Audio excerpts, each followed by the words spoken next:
안녕하세요. 오늘도 사연 살롱을 찾아주셔서 감사합니다. 저는 딸 둘을 둔 50대 후반의 여성이에요. 얼마 전 제 큰딸이 결혼을 해서 사위를 봤답니다. 제가 큰애를 빨리 낳아서 큰 사위를 좀 일찍 본 편이긴 해요. 제가 첫 결혼을 못 모르고 해서 너무 고생을 했던 세월이 있었기 때문에 처음에 사위감과 사돈댁을 얼마나 경계했는지 지금 생각하면 좀 미안할 정도예요. 저는 평범한 집안에서 첫째로 태어났어요. 제 밑으로는 남동생이 있고요. 부모님은 성실히 자기 맡은 일 하며 사는 분들이었고 저희도 부모님을 보며 그렇게 자랐죠. 남을 의심할 줄도 모르고 속일 줄도 모르는 그런 분위기였답니다. 저는 장녀였기 때문에 은연중에 뭐든 잘해야 된다는 마음이 있었어요. 그래서 공부도 열심히 하고 예체능도 열심히 하고 친구들도 많이 사귀며 하루하루 충실히 보내려고 애를 썼죠. 어렸지만 누나다워야 한다는 그런 마음가짐이 있었던 것 같아요. 덕분에 남들에게 내놓아도 부끄럽지 않은 이름의 대학도 들어갔어요. 대학 생활도 무난하게 잘한 편이었어요. 사고를 일으키지도 않았고 학점을 잘못 받는 일도 없었고요. 제 인생은 회사에 들어갈 때까지 정말 무난하게 흘러갔어요. 가끔은 좀 따분하다는 생각도 들었지만 다들 이렇게 살겠거니 했어요. 친구들 중에는 대학을 졸업하고 회사를 다니는 대신 집에서 신부 수업을 하는 애들도 몇 있었어요. 제 생일이 빨라서 학교를 1년 일찍 들어갔기 때문에 친구들보다 1살 어렸어요. 동창 친구들은 만나면 항상 결혼 얘기, 남자 얘기를 하느라 정신이 없는데 저는 할 말이 없어서 듣기만 했었죠. 유진이 넌 아직도 남자친구 없어? 회사에 괜찮은 사람 없나? 난 들어간 지 얼마 되지도 않았잖아. 누가 누군지 아직 잘 몰라. 너 우리보다 1살 어리다고 넋 놓고 있으면 시간 훅 간다. 주변에 좋은 사람 누가 있나 얼른 찾아봐. 야, 그러지 말고 내가 소개시켜 줄게. 그렇게 일부러 만나는 건 나 별론데. 얘가 아주 배부른 소리 하네. 만남이 별거야? 인연이 어디에 있을 줄 안다고. 그러지 말고 한번 만나봐. 내 남자친구 골프 모임에서 몇 번 봤는데 가정의학과 의사에 매너도 좋고 호감형이야.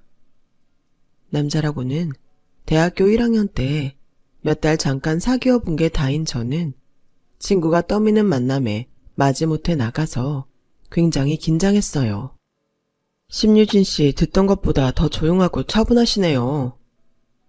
제가 이런 자리가 처음이라 낯설어서 그런 것 같아요. 아, 저는 칭찬으로 드린 말씀이에요. 그냥 같이 앉아만 있는데도 마음이 편해지는데요. 저랑 있는 게 불편하신 건 아니죠? 그런 건 아니에요. 혹시 그렇게 느껴지셨으면 죄송해요. 유진 씨는 제가 만났던 여자들하고 많이 달라요. 순수한 것 같아서 참 좋네요. 라며 제게 굉장히 호감을 표시했어요. 저도 그 사람이 마음을 편하게 해주는 말들이며 박학다식한 게 마음에 들었고요. 저희 이렇게 한번 만나고 끝내기는 좀 섭섭한데 다음에 한 번 더 볼까요? 주말에 시간 어때요? 네, 괜찮아요. 그때는 어디서 볼까요? 제가 아는 분위기 좋은 레스토랑이 있는데 거기 예약하고서 다시 연락할게요. 그렇게 저희는 한 번 또 만나고 그 다음에 또 만나기로 하고 그러면서 계속 만남을 이어가며 서로에게 정이 들었어요. 그리고 결국 만난 지 4개월이 좀 안 됐을 때 결혼을 결정하게 됐죠. 그래도 사계절은 만나보고 결혼할지 말지 정하라고 하잖아. 너무 급하게 서두르는 거 아니야? 나도 너무 빨리 결정한다는 마음이 있어서 좀 불안하긴 한데 그 사람이 어차피 계속 만날 거면 그냥 결혼하는 게 더 낫지 않겠냐고 하더라고. 나도 그 말이 맞는 것 같아서 뭐 이왕 결혼할 거 빨리 하지 뭐. 소개시켜준 친구가 걱정하는 걸 염려 말라며 안심시켰어요. 저희 부모님은 남자가 인사하러 오자 정말 마음을 다해서 맞아주셨어요. 인물도 좋고 똑똑하고 부모님이 아주 자랑스러워 하시겠어. 아버지는 제가 중학생 때 돌아가셨어요. 지금은 어머니하고 둘이 있습니다. 어머님이 참 대단하시네. 잘생긴 아들 의사까지 만드시고. 자네도 아주 잘 자랐고 참 기특하다고 하시겠어. 별 말씀을요. 좋게 봐주셔서 감사합니다. 라며 엄마와 남자는 자연스럽게 얘기를 참 잘하더라고요. 아빠는 두 사람 얘기가 끝나자 남자에게 술을 따라주시며 내 딸이어서가 아니라 유진이 정말 괜찮은 애야. 지금까지 우리 기대 한 번도 저버린 적 없었고 어긋나가 본 적도 없네. 자네 못지않게 열심히 살고 잘 큰 아이니 많이 아껴주게. 명심하겠습니다. 제가 잘할게요. 라며 공손히 술을 받아서 고개를 돌리고 마시더군요. 그런 모습을 보니 어쩐지 마음이 찡해지면서 말로 할 수 없는 감동이 밀려오더라고요. 정말 잘 살아야겠다고 저절로 다짐하게 됐죠. 그렇게 저희 집 인사가 끝나고 남자는 자기 집에 가기 전에 조심스럽게 너도 알다시피 엄마가 혼자 되셔서 나를 키우셨잖아. 그래서 고집스러운 데도 있고 좀 까탈스럽기도 한데 알고 보면 좋은 분이니까 처음에 어렵게 돼도 이해해줘. 알았어. 엄마들이 다 자식 키우면서 힘든 게 많았을 텐데 오빠 어머니는 어려운 점들이 훨씬 더 많았지 않겠어? 너무 걱정하지 마. 라고는 했지만 속으론 좀 긴장이 됐어요. 그리고 실제로 만나본 남자 어머니는 제 예상과 너무 달랐어요. 모든 음식을 손수 장만하신 우리 엄마와는 달리 제가 집에 들어설 때부터 여기저기서 배달이 와서 음식을 거실에 펴놓은 상 위에 두고 가느라 정신이 없더라고요. 저는 현관 끄트머리에 서서 들어가지도 못하고 계속 서 있었어요. 엄마는 미리 좀 시켜놓지 그랬어. 이렇게 겹치니까 유진이도 당황하잖아. 내가 전화를 일찍 시켰는데도 다들 약속이 난 것처럼 이 시간이었는 걸 어떡하니? 근데 너 심유진이라고 했지? 유진아, 너 당황했니? 아, 그게 괜찮아요. 그럴 수도 있죠. 갑작스러운 질문이 음식 배달보다 더 당황스러워서 어정쩡하게 대답하자 남자 어머니는 마음에 안 든다는 듯 인상을 찌푸렸지만 말로는 그것 봐라. 쟤도 괜찮다는데? 네가 왜 나서서 그래? 근데 유진이는 말을 좀 예쁘게 하는 방법을 좀 배워야겠다. 그럴 수도 있죠가 뭐니? 뭐 봐주는 사람처럼 말하는 게 영 별로다. 하더니 저를 머리끝부터 발끝까지 훑어보시고는 넌 젊은 애가 영 꾸밀 줄도 모르는구나. 회사에서 너한테 촌스럽다고들 안 하니? 하긴 다들 눈치가 있을 텐데 앞에서 대놓고 하지는 않겠지? 엄마, 처음 봤는데 계속 이럴 거야? 그런 말도 좀 친해지고 나서 해야 유진이가 오해를 안 하지. 엄마 마음에 안 든다고 생각할 거 아니야. 이런 건 솔직하게 얘기해줘야 좋은 거야. 앞으로 한 식구 될 거면 지금 예의만 차린다고 나중에 서로에 대해 모르겠어? 그리고 까놓고 얘기해서 얘가 내 마음에 썩 차는 건 아니지. 그래도 내 아들이 의사인데 좀 더 나은 신부가 원하는 건 당연하잖아. 지난달에 선본 구청장 딸이 더 괜찮다고 내가 몇 번이나 말을 해. 엄마, 그런 얘기는 좀 안 하면 안 돼요. 이미 지난 거잖아요. 라며 남자는 당황해서 자기 어머니 말을 얼른 무마하려고 했지만 벌써 제가 다 들은 후였어요. 유진이 너도 알아둬야 되는 게 내 주변 친구들을 봐도 우리 상욱이 같은 애 없거든. 어디에 내놔도 빠지지를 않고 어찌나 끊임없이 선자리가 들어오는지 몰라. 내 친구들 중에서 내가 용돈도 제일 많이 받아. 그러니까 너 결혼하고 나서 내 용돈 줄일 생각하면 안 된다. 저는 식당에서 시킨 음식들이 비위에 안 맞아 제대로 먹지도 못한 데다가 남자 어머니가 끊임없이 쏟아내는 당황스러운 말들 때문에 정신이 없어서 그 집에서 나올 때에는 다리가 절로 휘청거리더라고요. 유진아, 아까 엄마가 한 말들 너무 신경 쓰지 마. 원래 엄마들이 아들 장가 보낼 때 좀 섭섭해한다잖아. 우리 엄마도 그래서 괜한 소리 한 거니까 그러려니 해. 그래도 지난달에도 손을 봤다는 건 좀 충격이네. 나하고 결혼 약속했었잖아. 소개해주신 분이 안 만나면 자기가 곤란하다고 하도 성하여서 어쩔 수 없이 나갔던 거야. 그런 건 좀 이해해줘야지. 네가 이렇게 뾰족하게 굴면 어떡해. 이게 뾰족하다니 나도 더 이상은 할 말이 없네. 오늘 긴장한 데다가 음식도 제대로 못 먹고 정신이 하나도 없었는데 나한테 숨기고 선을 봤으면 미안하다고 해야지. 그래, 됐다. 내가 무슨 말을 더 하겠어. 그만 가볼게. 라며 속상해서 돌아왔어요. 그날 밤 남자는 저한테 전화를 해서 자기가 미안했다고 하더라고요. 저도 남자 어머니를 너무 나쁘게만 받아들였나 해서 알겠다며 나도 미안하다고 했죠. 그리고 저희 결혼 준비가 진행이 됐죠. 남자 어머니는 저희 엄마가 준비하는 혼수마다 자기 아들이 의사라는 걸 내세워서 이것저것 다 트집 잡고 최고급품이 아니면 전부 다 거절했어요. 부모님은 아들이 의사인데 자부심이 얼마나 대단하면 이러겠냐며 이해할 수 있다고 하셨고 최대한 남자 어머니가 원하는 대로 맞춰주셨어요. 제가 회사에 다닌 지 얼마 되지 않아서 결혼할 자금도 적은데 제 돈보다 부모님 돈이 훨씬 많이 들어가게 생겨서 저도 너무 미안했어요. 엄마, 내가 결혼해서 살면서 다 갚을게. 정말 미안해. 그런 소리 마라. 잘 사는 집 부모들은 이보다 더한 것도 해주는데 엄마 아빠가 이 정도 능력밖에 안 돼서 더 미안하지. 너는 그저 결혼해서 잘 살기만 하면 돼.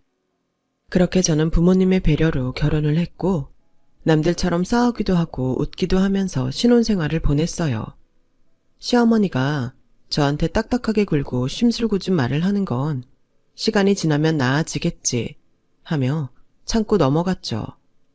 그리고 저희는 아이를 2년쯤 뒤에 가지려고 했는데 예상보다 빨리 생겨서 결혼하고 1년이 좀 넘었을 때에 딸아이를 출산하게 됐어요. 친정 부모님과 동생은 너무 축하한다며 갖가지 선물을 챙겨서 저의 병실을 채워줬어요. 그런데 시어머니는 뒤늦게야 임산부 패드 몇 개를 가져오셔서는 예정일보다 훨씬 일찍 나와가지고 난 친구들하고 여행도 못 가고 이게 뭐니? 근데 좀 전에 신생아실에서 얘를 봤는데 우리 상욱이는 하나도 안 닮았다. 우리 상욱이 애가 맞기는 맞는 거지? 어머니, 무슨 말씀을 그렇게 하세요? 여기 간호사들도 다 저보다 그이 많이 닮았다고 했어요. 그리고 어머니, 그 사람 애가 맞냐뇨. 그게 지금 막 애 낳은 저한테 하실 말씀은 아니죠.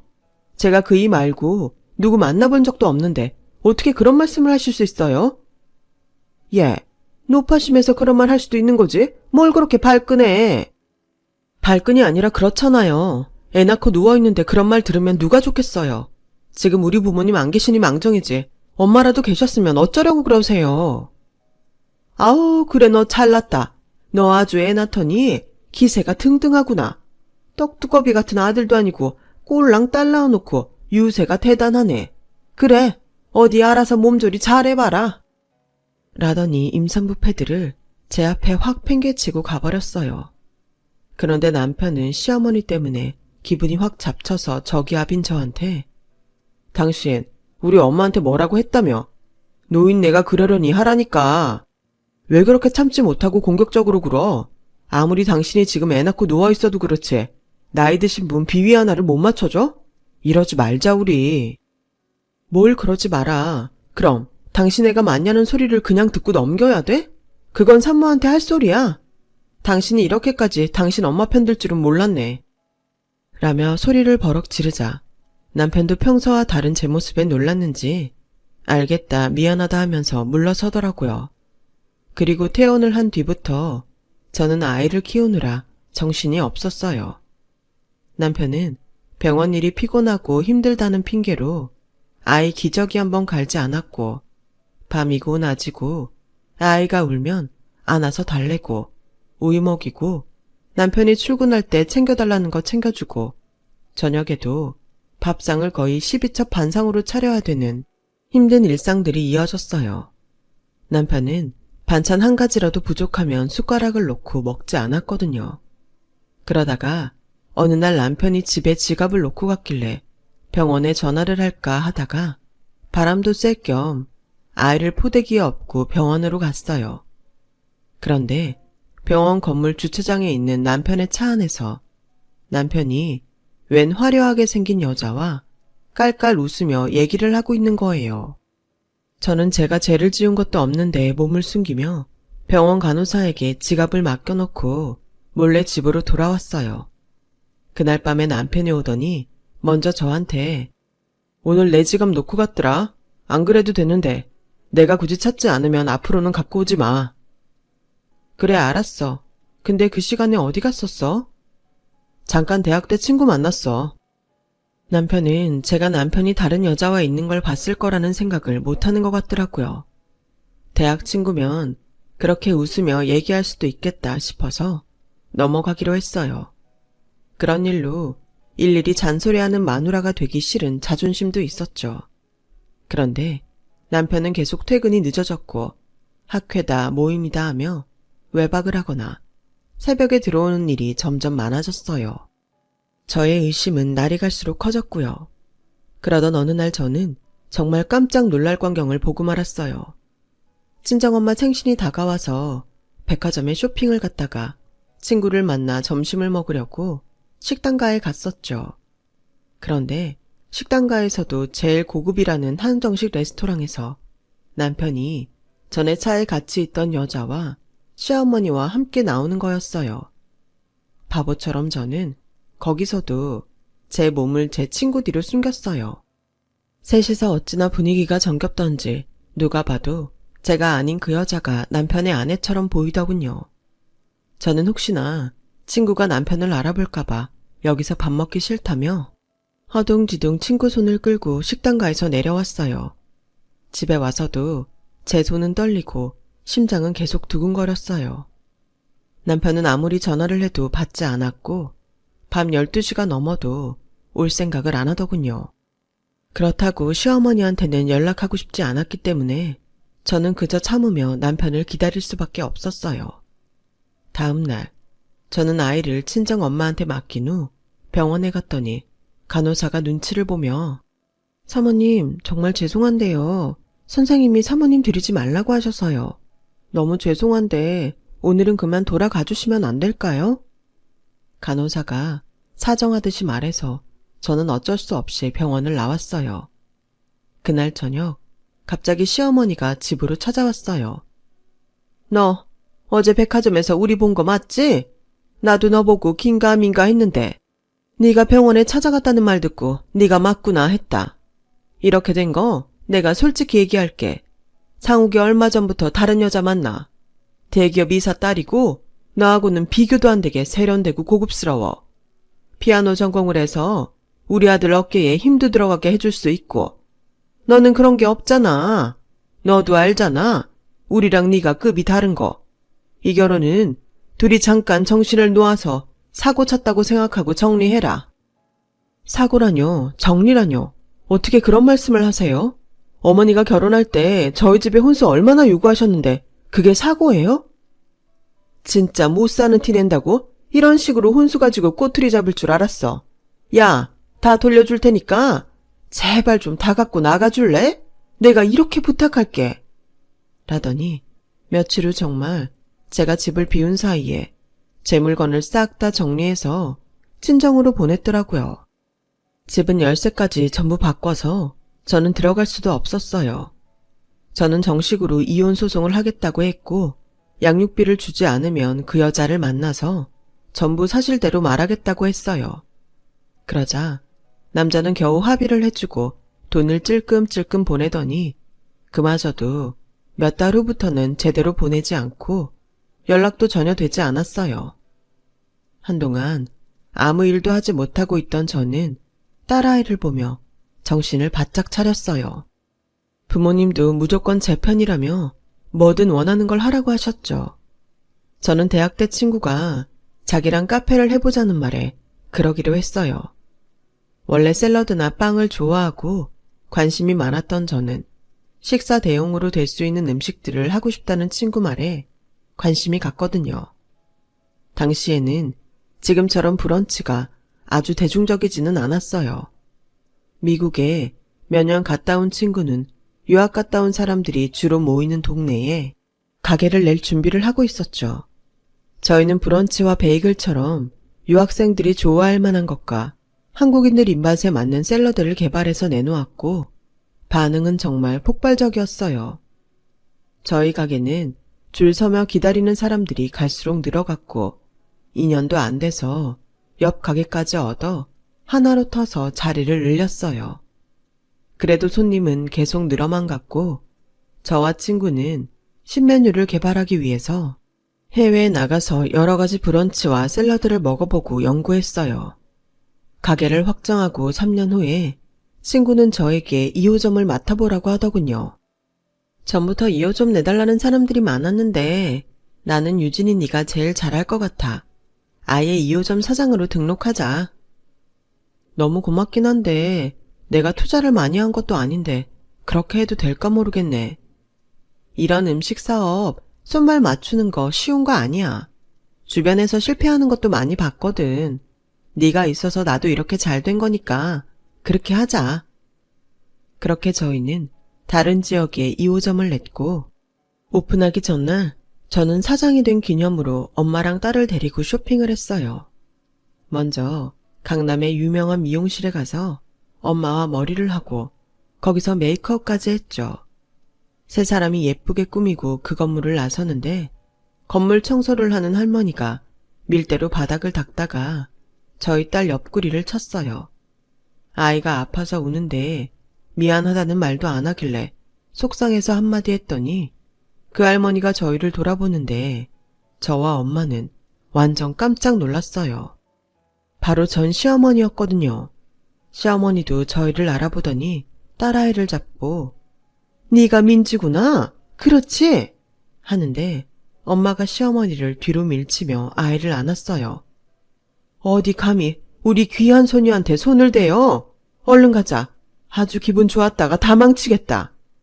라며 먼저 앞장서서 나갔고 저도 엄마 뒤를 따라 나갔어요. 그러자 시어머니는 저를 붙잡더니 손녀 제대로 못 보고 산 세월이 얼만데 이대로 가면 어떡하냐? 내가 할머니라는 건 알려줘야지. 알아서 뭐 하라고요? 댁에 아들애 맞냐던 애한테 뭐하러 알려요? 위자료도 제대로 안 주고 연락도 끊더니 이제 와서 할머니 노릇하고 싶으세요? 그런 건 그 잘난 대기업 이사 딸이 낳은 애한테나 하세요. 그냥 그거 다 거짓말이었어. 우리 아들 꼬드겨서 병원까지 다 팔아먹고 돈 들고 야반도주했다고. 상욱이는 한 푼도 없어서 지금 친구네 병원 페이닥터 하다가 주식 투자가 완전히 망해서. 너는 보니까 팔자가 핀 것 같구나. 남이야 팔자가 피던 말던 그쪽에 신경 쓸 일 없으니까 앞으로 혹시 마주치더라도 아는 척 하지 마세요. 라며 손을 뿌리치고 나가려고 하자 제 앞을 막으며 예, 그래도 네가 우리 상욱이 애도 낳고 산 시간이 있는데 이렇게 매정하게 굴면 어떡하니? 아이도 아빠가 있는 게 낫잖아. 그러지 말고 우리 상욱이랑 다시 잘해봐. 말 같지도 않은 소리 하지도 마세요. 잘해보긴 뭘 잘해봐요. 자꾸 이러면 여기 건물주한테 말해서 여기서도 일도 못하게 할 거예요. 아저씨, 이 할머니 저 붙잡고 이상한 소리 하는데 좀 데려가세요. 라고 하자 경비 아저씨가 나와서 시어머니를 데려갔고 시어머니는 예, 내가 잘못했다. 우리 생각이 짧았어. 정말 잘못했다. 라며 울부짖었지만 저는 끝내 돌아보지 않고 그곳을 나왔어요. 지금도 생각하면 내가 왜 더 모진 말을 못했나 싶고 여전히 억울함도 있지만 자기가 한 대로 다 돌려받는다는 말을 실감했죠. 세상에 누가 의사 아들 있다고 그렇게 큰 소리 치던 시어머니가 남의 건물 청소를 하고 있을 줄 알았겠어요. 평생 잘 나갈 줄 알았던 남편도 마찬가지고요. 저와 엄마는 그걸 보고 정말 착하게 살자고 다시 다짐했죠. 저는 그 일이 너무 끔찍해서 결혼은 생각도 안 했는데 좋은 사람을 만나니 또 마음이 달라지더군요. 저처럼 딸과 둘이 살던 남자를 만나서 결혼하고 우리 민지 결혼시키고 이렇게 잘 살고 있는 저를 돌아보니 정말 지나간 모든 일들이 꿈만 같네요. 한평생 살면서 착하고 좋은 일 하며 살라는 교훈을 주려고 그런 일을 겪었나 보다 하고 있어요. 힘든 시간을 보내고 계신 분들이 있다면 이때는 다 지나가고 꼭 좋은 날이 온다고 말씀드리고 싶어요. 저처럼 벼랑 끝까지 갔다가 매일 봄날처럼 사는 사람도 있잖아요. 그런 분들에게 제 이야기가 희망이 됐으면 좋겠네요. 다들 좋은 하루 되시고 건강하시길 바랄게요. 감사합니다. 여러분, 사연 댓글에 응원과 현명한 조언 부탁드려요. 좋아요와 구독은 저에게 큰 힘이 됩니다. 오늘도 좋은 일 가득하세요.